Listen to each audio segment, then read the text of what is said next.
الحمد لله وكفى وسلام على سيد الرسل وخاتم الأنبياء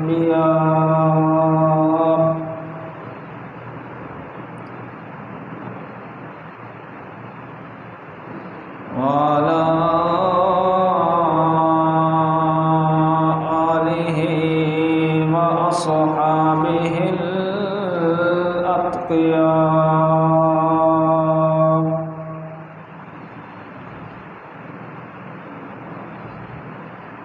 أما بعد فأعوذ بالله من الشيطان الرجيم. بسم الله الرحمن الرحيم.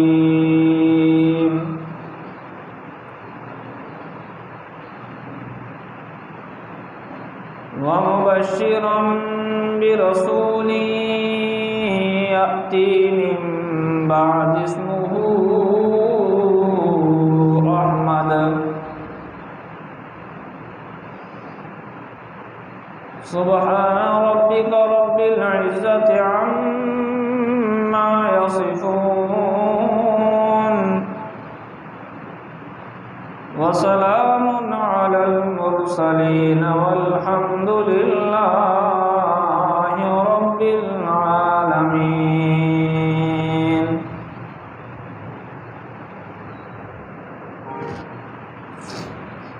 اللهم صل على محمد وعلى آل محمد كما صليت على إبراهيم وعلى آل إبراهيم إنك حميد مجيد.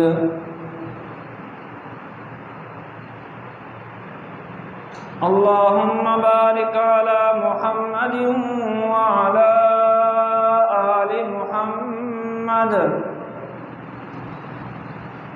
كما باركت على إبراهيم وعلى آل إبراهيم إنك حميد مجيد.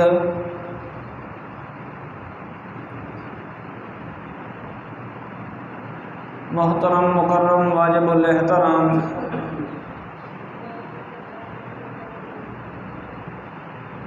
ذی قدر دوستوں بزرگوں بھائیوں،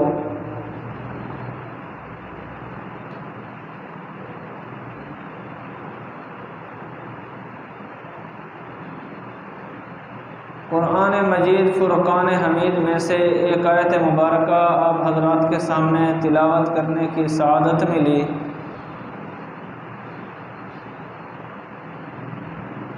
دعا و التجا ہے کہ اللہ تعالی صحیح معنوں میں تشریح کرنے کی توفیق عطا فرمائے.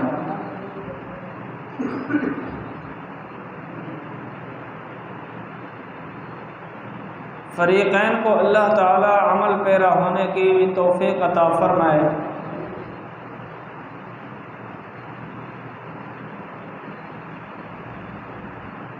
کئی جمعۃ المبارک سے سیرت النبی صلی اللہ علیہ وسلم کے بیان کا سلسلہ شروع ہوا ہے.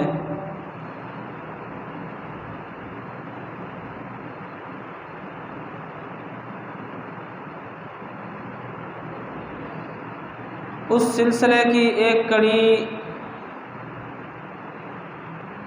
گزشتہ جمعۃ المبارک آپ سن چکے ہیں.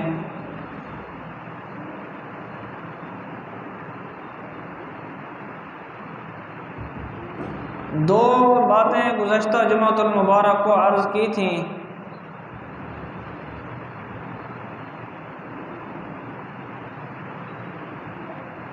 امام الانبیاء فخر الانبیاء حضرت محمد الرسول اللہ صلی اللہ علیہ وسلم کے دو نام ایسے ہیں جو ذاتی ہیں ان کے نام.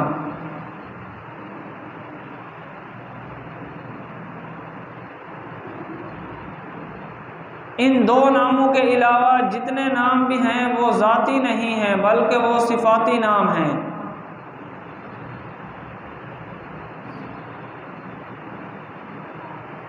دو نام اس طرح ہیں کہ وہ امام الانبیاء صلی اللہ علیہ وسلم کے ذات کے لیے نام رکھے گئے اور وہ ذاتی نام ہیں ان کے۔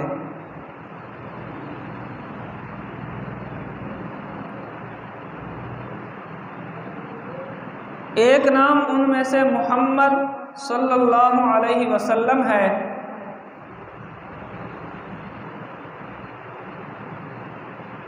اور دوسرا نام احمد صلی اللہ علیہ وسلم ہے۔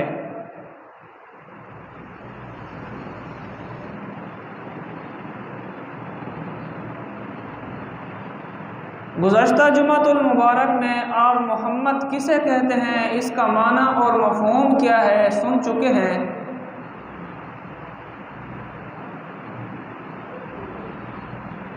اس جمعۃ المبارک میں انشاءاللہ العزیز احمد کسے کہتے ہیں اور اس کا معنی اور مفہوم کیا ہے یہ بیان ہوگا۔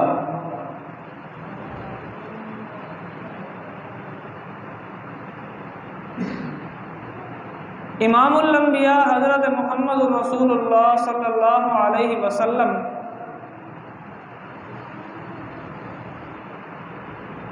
جب اس کائنات میں تشریف لے کے آئے، مبعوث ہوئے،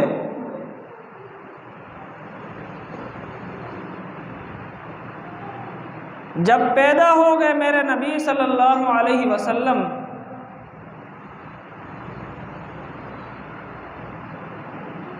تو میرے نبی صلی اللہ علیہ وسلم کا نام رکھا گیا۔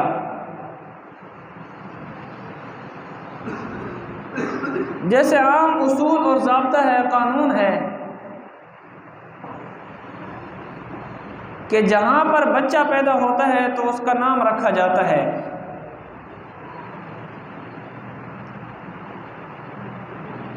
ہمارے بچوں میں یہ ہوتا ہے کہ میں چاہتا ہوں کہ میں نام رکھوں، اس بچے کا جو دادا ہوتا ہے وہ یہ چاہتا ہے کہ میں نام رکھوں، اگر ان کا کوئی اور رشتہ دار ہے تو وہ چاہتا ہے کہ میں نام رکھوں اور وہ نام اس بچے پر ہو جائے، اور بچے کی والدہ کہتی ہے کہ میں نام رکھتی ہوں۔ اسی طرح جب محبوب دو عالم صلی اللہ علیہ وسلم پیدا ہوئے تو ایک نام ان کے دادا عبد المطلب نے رکھا۔ دادا عبد المطلب نے کہا کہ اس بچے کا نام محمد ہوگا، اور محمد ایک ایسا نام ہے کہ اس سے پہلے ہمیں تاریخ کی کتابوں میں اور سیر کی کتابوں میں محمد نام کا لڑکا کبھی نظر نہیں آتا۔ محمد اس سے پہلے ہے ہی نہیں۔ یہ دادا عبد المطلب نے نام محمد رکھا، اور ان کی جو والدہ ہے میرے نبی صلی اللہ علیہ وسلم کی، ان کا نام آمنہ ہے۔ حضرت بی بی آمنہ فرمانے لگی کہ آپ کے ہاں یہ محمد ہوگا لیکن میں اس کا نام احمد رکھتی ہوں۔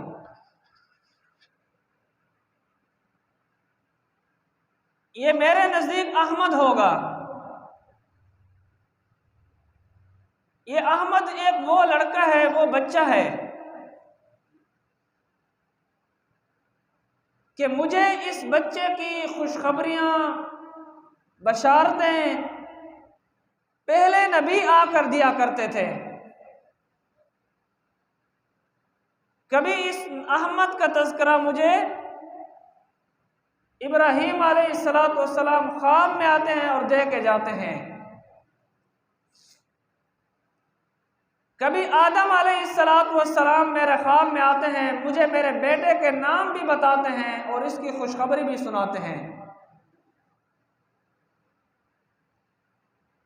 اور کبھی مجھے اس کے نام کے تذکرے حضرت عیسیٰ علیہ السلام کی بشارتوں میں نظر آتے ہیں۔ وَمُبَشِّرًا بِرَسُولٍ يَأْتِي مِن بَعْدِ اسْمُهُ أَحْمَدُ، قرآن مجید نے احمد کا نام خود ذکر فرمایا، فرمایا وَمُبَشِّرًا بِرَسُولٍ۔ حضرت عیسیٰ علیہ السلام نے اپنے قوم والوں سے کہا میں تمہیں بشارت دیتا ہوں، تمہیں خوشخبری دیتا ہوں۔ کس چیز کی خوشخبری دیتے ہو؟ برسول، ایک عظیم الشان عظمت والے رسول کی، بہت مقام کے اعتبار سے بلند ہوں گے، رفعت کے اعتبار سے بہت انہیں بلندیاں ملیں گی۔ یأتی من بعد اسمہ احمد، وہ میرے بعد آنے والے رسول ہوں گے اور ان کا نام پوچھنا ہے تو ان کا نام احمد ہوگا صلی اللہ علیہ وسلم۔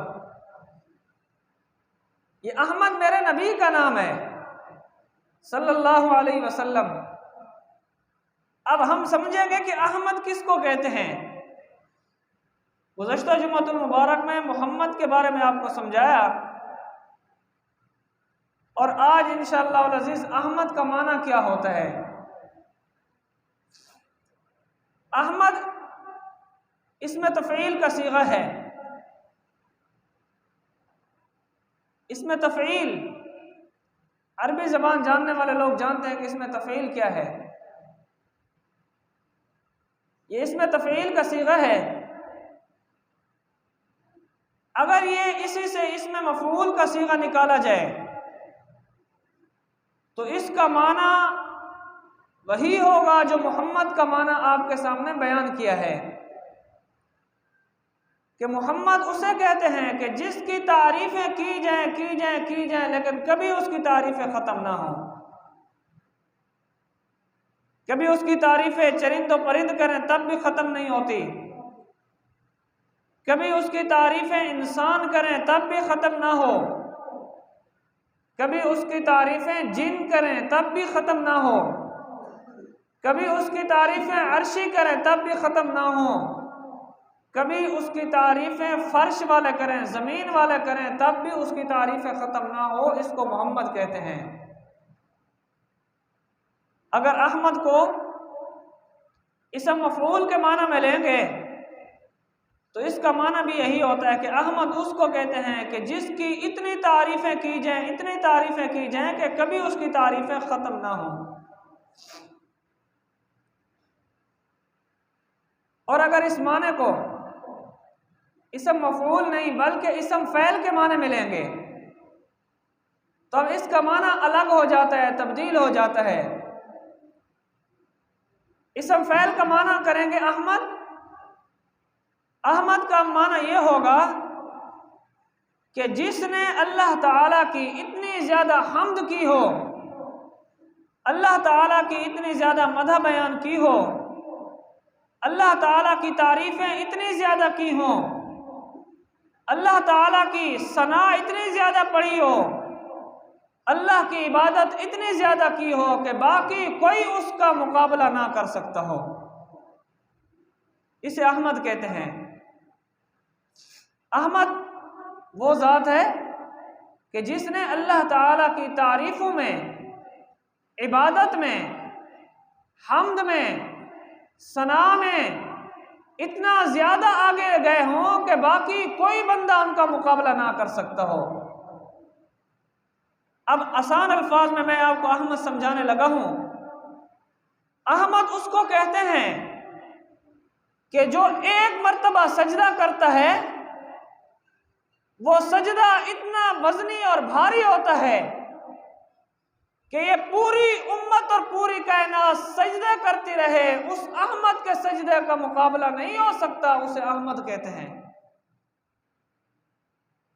احمد اسے کہتے ہیں کہ جس کا روزہ اتنا وزنی اور اعلیٰ ہو کہ یہ پوری کائنات ساری زندگی روزے رکھتے رہے تو اس احمد کے روزوں کا مقابلہ نہ ہو سکتا ہو، اسے احمد کہتے ہیں۔ اور احمد اسے کہتے ہیں اللہ اکبر کہہ کر نماز پڑھنا شروع کرے اور ایسی نماز اس کی ہو کہ یہ امت اور پوری کائنات ساری زندگی نمازیں پڑھتی رہیں، جس کا مقابلہ نہ ہو سکتا ہو، اسے احمد کہتے ہیں۔ اللہ تعالیٰ کی تعریفوں میں، عبادات میں اتنا زیادہ آگے گئے ہیں کہ کوئی بندہ ان کا مقابلہ نہیں کر سکتا۔ اسے احمد کہتے ہیں۔ حضرت امی عائشہ صدیقہ رضی اللہ تعالی عنہ کی ایک روایت ہے، فرماتی ہیں کہ امام الانبیاء صلی اللہ علیہ وسلم کا عبادت کا حال پوچھنا ہے تو آؤ میں تمہیں بتاتی ہوں۔ عام لوگوں کی عبادت میں اور نبی کی عبادت میں فرق دیکھیں۔ عام امتیوں پر اللہ تعالیٰ نے 5 نمازیں فرض کی ہیں، لیکن جب نبی کی باری آتی ہے اللہ تبارک و تعالی نے وہاں پر 6 نمازوں کا تذکرہ فرمایا ہے۔ نبی علیہ السلام اپنے اوپر 6 نمازیں فرض سمجھا کرتے تھے۔ ایک 5 نمازیں یہ ہیں جو ہم پڑھتے ہیں، ایک اس کے ساتھ اللہ تعالیٰ نے ان پر واجب کر دیا تھا کہ وہ تہجد کی نماز بھی پڑھیں گے۔ وَمِنَ اللَّيْلِ فَتَہجد بِهِ نَافِلَةً لَكَ عَسَىٰ أَن يَبْعَثَكَ رَبُّكَ مَقَامًا مَحْمُودًا، رب نے تو تمہیں مقام محمود عطا کرنا ہے، اس لیے فرمایا رات کی نمازوں میں تہجد کی پابندی کیا کرو، یہ تمہارے لیے زیادتی ہوگی۔ نَافِلَةً لَكَ، امت کے لیے 5 نمازیں، اور جب نبی کی باری آئی تو اللہ تعالیٰ نے فرمایا نَافِلَةً لَكَ، آپ تہجد کی بھی اس کے ساتھ زیادتی کر لیں۔ حضرت امی عائشہ رضی اللہ تعالیٰ عنہ فرماتی ہیں کہ ایک مرتبہ امام الانبیاء کی تہجد کا واقعہ سناتی ہیں امت کو کہ امام الانبیاء صلی اللہ علیہ وسلم تہجد کس طرح پڑھتے تھے اور ان کی تہجد والی عبادت کس طرح ہوتی تھی، تاکہ لوگوں کو شوق ہو کہ ہم تو 5 نمازوں کے اندر اتنا سست ہیں، وہ ہمارے نبی ہیں، اللہ تعالیٰ نے انہیں شفیع المذنبین بنا کر بھیجا ہے، اللہ تعالیٰ نے انہیں امام الانبیاء بنا کے بھیجا ہے، اللہ تعالیٰ نے انہیں سرور کائنات بنا کے بھیجا ہے، اللہ تعالیٰ نے انہیں خاتم النبیین بنا کر بھیجا ہے۔ سارے نبیوں کی نبوت کا تاج اللہ تعالیٰ نے اس اکیلے محمد اور احمد کے سر پہ رکھا ہے۔ سارے لوگوں کی عبادت سے بڑھ کر اللہ نے محمد اور احمد کی عبادت کو قرار دیا ہے۔ امی عائشہ صدیقہ فرماتی ہیں آؤ پوچھتے ہیں میرے محبوب تہجد کی نمازیں کس طرح پڑھا کرتے تھے، وہ تو گناہوں سے بھی معصوم ہیں، اگلے پچھلے گناہ اللہ نے ان کے معاف کر دیے، ان کے پلے میں کوئی گناہ ہے ہی نہیں، لیکن تہجد کی نماز کا وقت دیکھیں، اللہ کے محبوب کی نماز کا انداز دیکھیں۔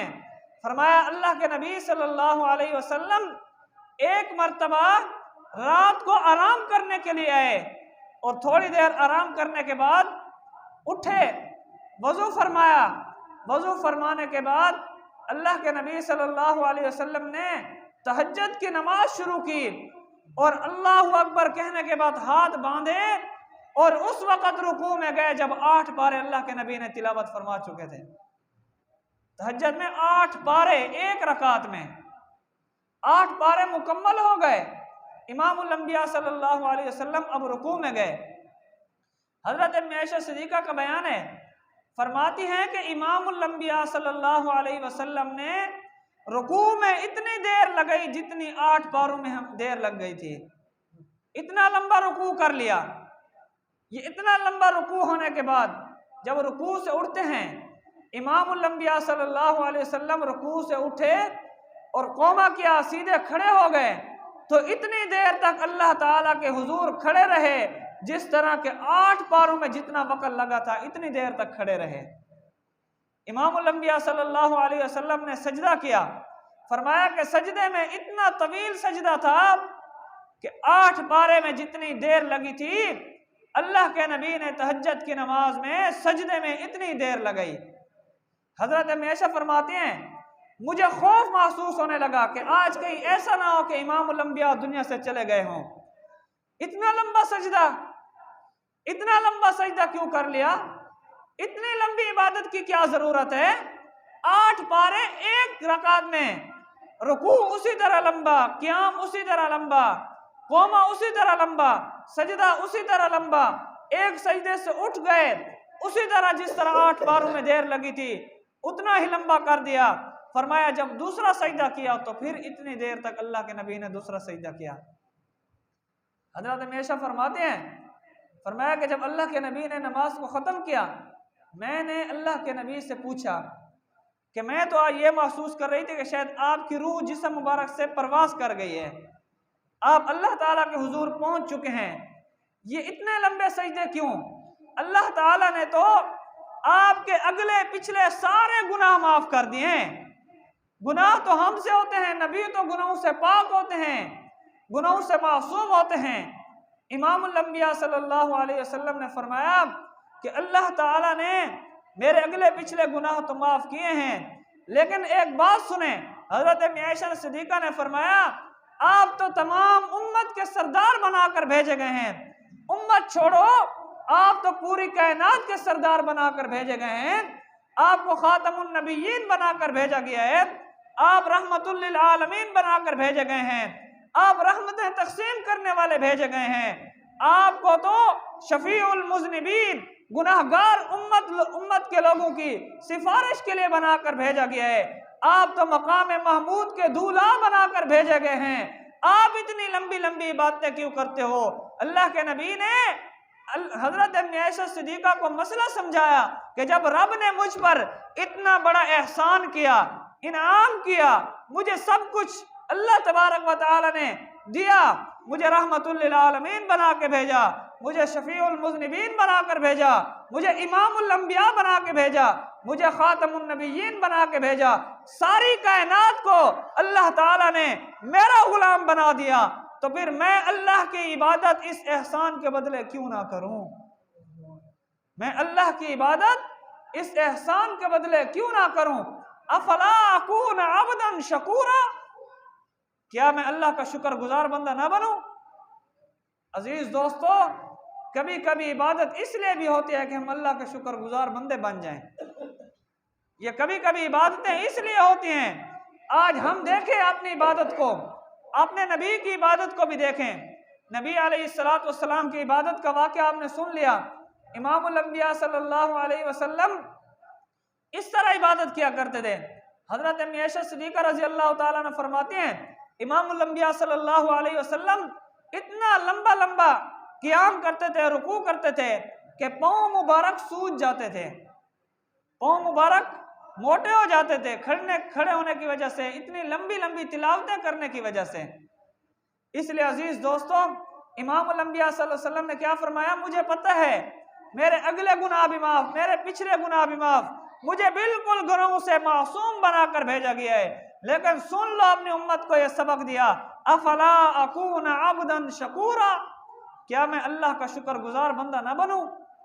تو عزیز دوستو، بندہ جتنی بھی عبادت کرے تب بھی اللہ کی نعمتوں کا شکر ادا نہیں ہو سکتا، اس لیے شکر ادا کرنے کے لیے کبھی کبھی اللہ تعالیٰ کی عبادت کرنی چاہیے۔ ہمیں اللہ تعالیٰ کا شکر گزار بندہ بننے کے لیے ہمیں کبھی کبھی عبادت میں دلچسپی لینی چاہیے، شوق رکھنا چاہیے۔ نمازیں صرف نہیں کہ ہم نماز پڑھیں بہت زیادہ متقی بن گئے، اس کے علاوہ ہمیں اور عبادات میں حصہ لینا چاہیے۔ تہجد کی نماز امام الانبیاء اپنے لیے فرض سمجھتے تھے، واجب سمجھتے تھے، کبھی نہیں چھوڑتے تھے۔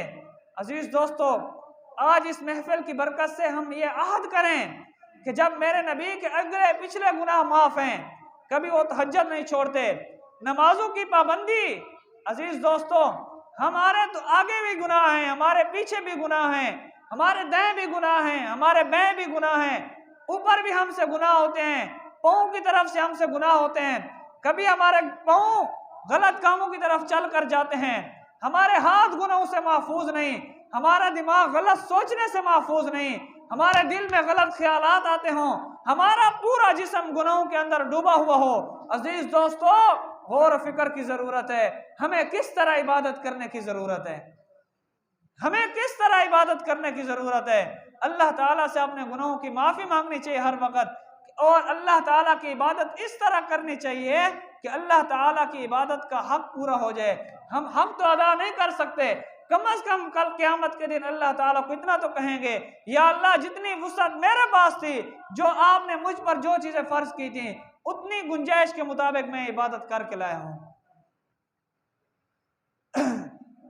عزیز دوستو، احمد میں نے بتایا اسے کہتے ہیں، احمد کا معنی ہوتا ہے کہ جس نے حمد میں اللہ تعالیٰ کی تعریفیں اتنی زیادہ کی ہوں کہ کوئی ان کا مقابلہ نہ کر سکتا ہو۔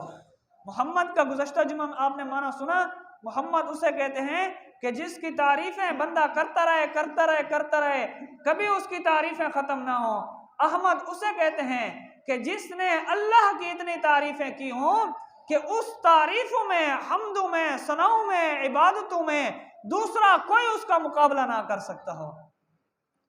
آپ کو ایک عجیب بات سناؤں، گزشتہ جمعہ آپ کو ایک حدیث سنائی کہ صرف اللہ کے نبی صلی اللہ علیہ وسلم کی تعریفیں یہاں نہیں ہیں، بلکہ میدان محشر میں بھی اللہ کے نبی کی تعریفیں ہوں گی۔ ایک نبی کے پاس لوگ جائیں گے، وہ کہیں گے میں سفارش نہیں کر سکتا ہوں، گزشتہ جمعہ یہ آپ کو بیان سنایا شاید یاد ہوگا۔ دوسرے نبی کے پاس جائیں گے، وہ کہیں گے میں یہ نہیں آپ کے لیے سفارش کر سکتا ہوں۔ حضرت موسیٰ کے پاس، حضرت عیسیٰ کے پاس، حضرت نوح کے پاس، حضرت آدم کے پاس، حضرت اسماعیل کے پاس، حضرت ابراہیم کے پاس، سارے نبی کہیں گے کہ ہم معذرت چاہتے ہیں، ہم آپ لوگوں کی سفارش نہیں کر سکتے۔ امام الانبیاء صلی اللہ علیہ وسلم فرمائیں گے آنا لہا، میں تو ہوں اس لیے کہ میں گناہگار لوگوں کی سفارش کروں۔ آج اللہ کے نبی صلی اللہ علیہ وسلم اپنا سر مبارک سجدے میں رکھیں گے، اللہ تعالیٰ فرمائیں گے کہ اے محبوب کون سی ضرورت پیش آ گئی، اتنا لمبا سجدہ کر لیا، مانگ جو کچھ مانگتا ہے۔ امام الانبیاء فرمائیں گے میں اور کچھ مانگنا نہیں چاہتا ہوں، میں صرف یہ کہنا چاہتا ہوں کہ ان گناہگار امتوں کی میں سفارش کرنا چاہتا ہوں، آپ ان کا حساب جلدی لیں۔ اللہ تعالیٰ فرمائیں گے اے محبوب اپنا سر مبارک سجدے سے اٹھیں، میں ان کا حساب شروع کرتا ہوں، میں ان کا حساب شروع کرتا ہوں۔ عزیز دوستو، اب دیکھیں یہاں بھی اللہ کے نبی کی عبادت کا مقابلہ کسی نے نہیں کیا، یہ احمد کا معنی سمجھا رہا ہوں۔ یہاں بھی امام الانبیاء نے ایسی عبادتیں کی کہ کوئی ان کا مقابلہ نہیں کر سکتا۔ کل قیامت کا دن ہوگا، میدان محشر ہوگا، وہاں بھی میرے محبوب کی عبادت کا کوئی بھی مقابلہ نہیں کر سکتا۔ اتنا لمبا سجدہ ہوگا کہ رب خود کہیں گے محبوب اب اپنا سر مبارک اٹھیں، آپ کی جو جائز حاجات ہیں، مرادیں ہیں، آپ جو مانگنا چاہتے ہیں، میں نے وہ تمام آپ کے سر اٹھانے سے پہلے پوری کر دی ہیں۔ اسے کہتے ہیں احمد، کہ جس کی دنیا میں بھی اتنی حمدیں ہوں اللہ کے بارے میں، کوئی ان کا مقابلہ نہ کرے، جس کی عالم محشر میں، عالم آخرت میں اتنی زیادہ اللہ کی حمدیں کرنے والا ہو کہ کوئی اس کا مقابلہ نہ کر سکتا ہو۔ محمد اور احمد یہ ایک عجیب نکتے کی بات ہے، آپ کو گزشتہ جمعہ میں بیان کیا، اس میں 3 لفظ ہیں، ہا میم دال، حمد سے نکلا ہوا ہے۔ حمد کا معنی ہوتا ہے تعریفیں کرنا۔